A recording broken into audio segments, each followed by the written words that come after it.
کہ حضور نے ارشاد فرمایا مشرق کی طرف سے وہ فوجیں نکلیں گی، لوگ آئیں گے جو عرب میں مہدی کی حکومت قائم کریں گے۔ یہ مہدی کون ہوں گے اس کا ذکر میں ذرا بعد میں کروں گا، لیکن نوٹ کر لیجئے کہ مہدی سے پہلے لازماً کسی مشرقی علاقے کے اندر وہ نظام قائم ہو چکے گا، تب وہاں سے فوجیں آئیں گی نا۔ یہ مشرق کون سا ہے؟ عرب کے مشرق میں آپ چلیے، ایران بھی آ جائے گا، افغانستان بھی ہے، پاکستان بھی ہے، اور اگر اسے اور توسیع دے تو ہندوستان بھی ہے۔ یہ ہے عرب کا مشرق، اس سے فوجیں جائیں گی۔ اس کا کیا مطلب ہے کہ اس میں سے کسی جگہ پر نظام خلافت پہلے قائم ہو جائے گا تاکہ وہاں سے فوجیں جائیں گی جو جزیرہ نما عرب میں حضرت مہدی کی حکومت کو قائم کریں گی۔ اب دوسری حدیث سنیے، یہ سنن ابن ماجہ کی حدیث تھی جو میں نے آپ کو سنائی، آپ نے پڑھی۔ دوسری عن ابی ہریرہ رضی اللہ تعالی عنہ،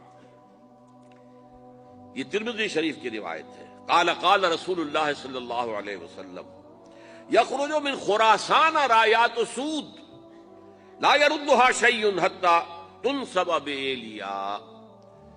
خراسان کے علاقے سے سیاہ جھنڈے لے کر فوجیں آئیں گی، ان کا رخ کوئی موڑ نہیں سکے گا، ان کو پیچھے پھیر نہیں سکیں گے کوئی بھی، یہاں تک کہ وہ یروشلم میں جا کر جھنڈے نصب کر دیں گے۔ ایلیا حضور کے زمانے میں یروشلم کو کہتے تھے۔ یہ یروشلم تھا جب حضرت سلیمان کی حکومت تھی اور یہاں پر معبد سلیمانی، ہیکل سلیمانی قائم ہوا، پھر یہ یروشلم ہی رہا ہے تاریخ میں، یہاں تک کہ سن کی حکومت تھی اور یہاں پر معبد سلیمانی، ہیکل سلیمانی قائم ہوا، پھر یہ یروشلم ہی رہا ہے تاریخ میں، یہاں تک کہ سن 70 عیسوی میں جب ٹائٹس رومی جنرل نے اس کو گرایا، ختم کیا، سیکنڈ ٹیمپل گرا دیا اور یہاں سے یہودیوں کو کہا نکل جاؤ، یہاں سے کوئی یہودی باقی نہیں رہا، تب بالکل تہو بالا برباد کر دیا۔ اس کے کوئی 150 سال بعد ہیڈریان، رومن ایمپرر ہیڈریان، اس نے پھر دوبارہ آباد کیا اس شہر کو۔ 150 سال تک یہ بالکل بنجر اور بالکل غیر آباد پڑا تھا۔ اب ہیڈریان نے جب آباد کیا تو اس کا نام ایلیا رکھا، اب یروشلم نام نہیں تھا۔ تو حضور کے زمانے میں پھر اس کا نام ایلیا تھا، اور اب اس سے کیا معلوم ہو رہا ہے کہ یہ یروشلم مسلمانوں کے قبضے سے اس وقت نکلا ہوا ہوگا، ایک دفعہ پہلے نکلا تھا، سن 1099 عیسوی میں مسلمانوں کے ہاتھ سے نکلا، کروسیڈرز، عیسائیوں نے آ کر اس کو قبضے میں کیا، لاکھوں مسلمانوں کو مارا، قتل کیا۔ اس کو 1187 عیسوی میں واپس لیا ہے۔ کس نے لیا ہے؟ صلاح الدین ایوبی کرد۔ عرب کھوکھلے ہو چکے تھے، عربوں نے کھویا، واپس نہیں لے سکے، بہت حکومت کر چکے تھے، 400-500 برس کی حکومت کر کے، اور ان کے عیش اور ان کے آرام، اب ان میں جان نہیں تھی کہ وہ واپس لے سکے۔ واپس لینے والا گرم کرد خون تھا، صلاح الدین ایوبی۔